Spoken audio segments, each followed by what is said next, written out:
Another new fire erupted. The Kenneth Fire quickly scorched about 1,000 acres. Our Kanan Whitworth is tracking the very latest. And Kanan, what do we know about the person that was taken into custody near this new fire?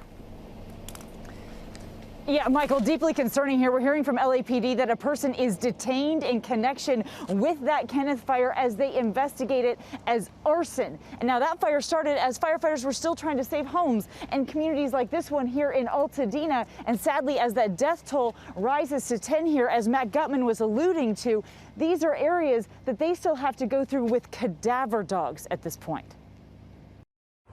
Overnight, the Kenneth Fire, igniting in the West Hills, quickly ravaging nearly 1,000 acres in a matter of hours.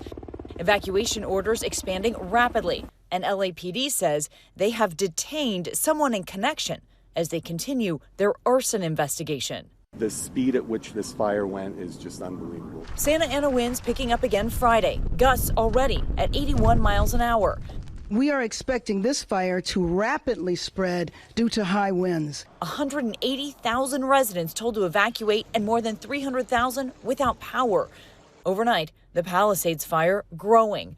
Early estimates of more than 5,000 structures destroyed. It's now one of the most destructive fires in California history, burning nearly 20,000 acres with just 6% containment. Amid the fight, a civilian drone colliding with a super scooper, damaging the wing, grounding the vital resource, a possible federal crime being investigated by the FAA. But the scenes from above are unrecognizable. At one point, we'll be able to do a more thorough search of these impacted areas. Some of them look like a bomb was dropped in them. And not everyone made it out. The death toll rising to 10.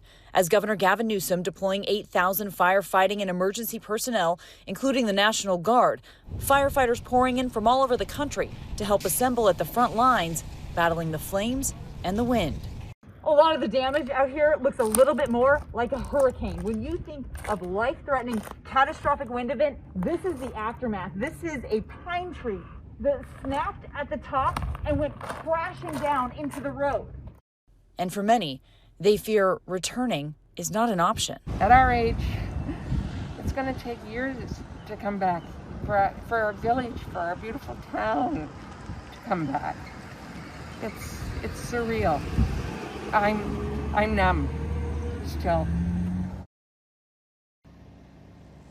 Well, that sadness and that fear is quickly turning to anger in many of these communities over the lack of preparation and the poor response by both Governor Gavin Newsom and Karen Bass, who left the country knowing that these catastrophic winds were forecasted. And the big questions here are around budget cuts to fire departments, as well as reports of fire hydrants running dry for firefighters amid one of the hardest fights in their life. Rebecca. So many questions and such deep appreciation for those first responders, those firefighters. Okay, Kana, thank you.